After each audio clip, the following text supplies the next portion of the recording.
Hey, Gino, you going dumb.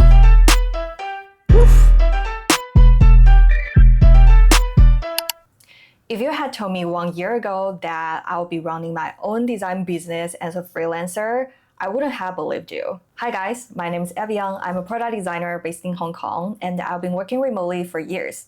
1 year ago, I was still at my full-time remote job. I was traveling to countries just to work remotely. I always thought to myself, okay, if this job doesn't work out, I'll just find the next remote job, which I did earlier this year, but I decided not to take it and keep this lifestyle going. But life has some other plans.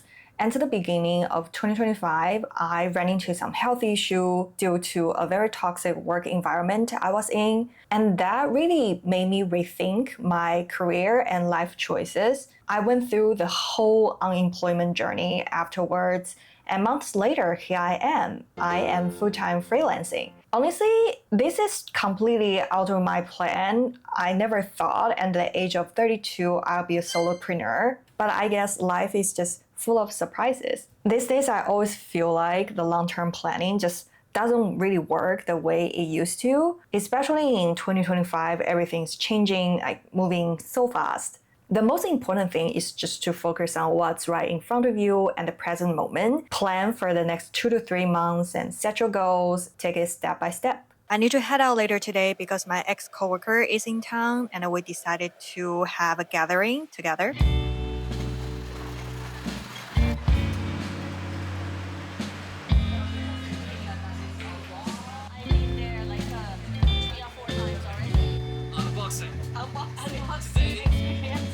So accept us. How do I get my code?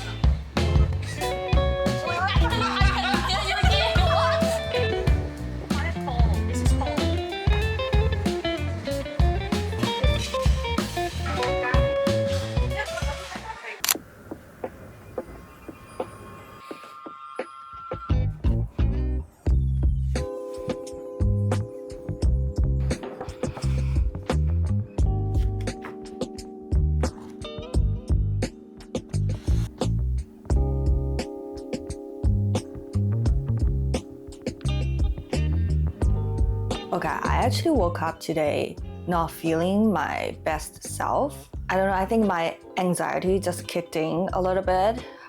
So I tried to recenter myself and do some emotional regulation. One thing I noticed here in Hong Kong is that a lot of my creative friends, they are not sticking to one job anymore. I saw so many of them hustling on weekends, taking side gigs. I think a lot of it comes from the panic about AI and the current job market. And honestly, I can say from my own experience, not a lot of places are hiring right now. And that's why so many of us are exploring different paths in life. I've got a friend who just got her yoga teacher license, and another one kind of pivoting to the art gallery exhibition routes. I generally think 2025 is shaping up to be the year of change. I was listening to a podcast with Astrologer Corsini the other day, and he was talking about the rare astrological shifts, like how Neptune was entering Aries for the first time in 165 years. I am no expert in astrology, but it just made a lot of sense to me. It's a time for major personal transformation. Honestly, seeing myself and so many of my friends going through this period, it's just phenomenal. Just imagine what we could become in the year 2026 or 2027 after planting the seeds in 2025. That's really something to look forward to. So today is a pretty exciting day. I'm about to do something I've never done before. I'm going to be interviewed by another creator and we'll be filming a reel together in public. I have no idea what to expect, so I'm a little nervous. While I was waiting for her to arrive, I grabbed this really cute drink from Central Market to calm the nerves. And you know what? We finished the whole thing in like 30 minutes. Turns out filming in public isn't so bad at all. She even brought me a gift, this beautiful morning journal. It was such a cool experience. After all that, I headed home and whipped up a simple lunch. A pretty perfect day, if you ask me. I just want to be very real with you guys. This month has been my dry month. By dry, I mean things are really slow. And it's been 3 months since I started full-time freelancing. Honestly, there's been a lot of ups and downs.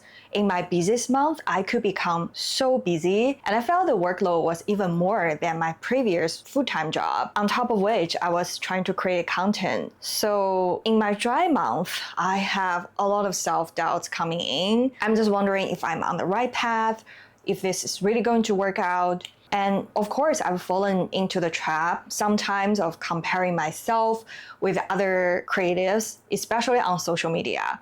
When I start spiraling like that, I try to just distract myself with something else. I either go out, talk to friends, or exercise. If you are also a freelancer or an entrepreneur just starting out, I'm pretty sure you could also relate. At the end of the day, you are the only one you could rely on, so don't sabotage that. And it's very important to put yourself back to reality instead of letting your thoughts wander too far. Like these days, I am learning to remind myself every day that I am lucky, I am enough, and I'm always on the right path. And eventually let the negative thoughts go away.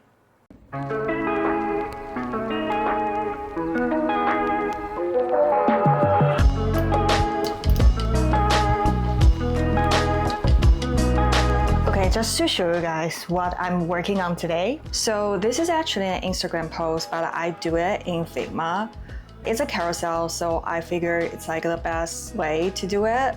And I usually have a Pinterest board that I would always refer to. I saved all of my inspiration like right here. I like vibrant and pretty bold colors. This is one of the boards and I'll always refer to if I need some inspiration.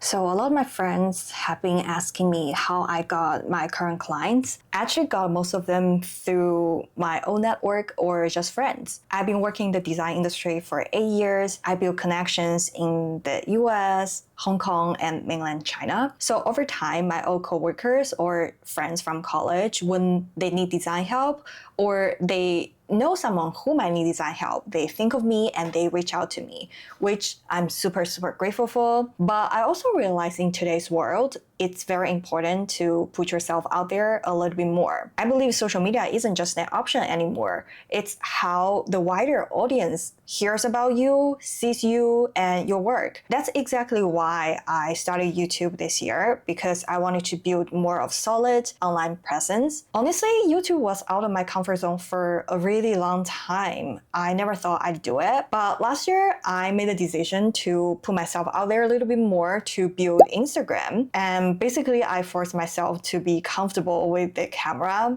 And I think that experience really helped me take the leap into making longer form YouTube videos. Although I feel talking to the camera is still a little bit challenging for me sometimes, but I also started to realize it's more like a muscle. The more you do it, the better you get. And I've seen so much growth happening to me already. I become more confident when interacting with strangers and more articulate, more comfortable of being seen. And I guess that's exactly why I want to keep doing it.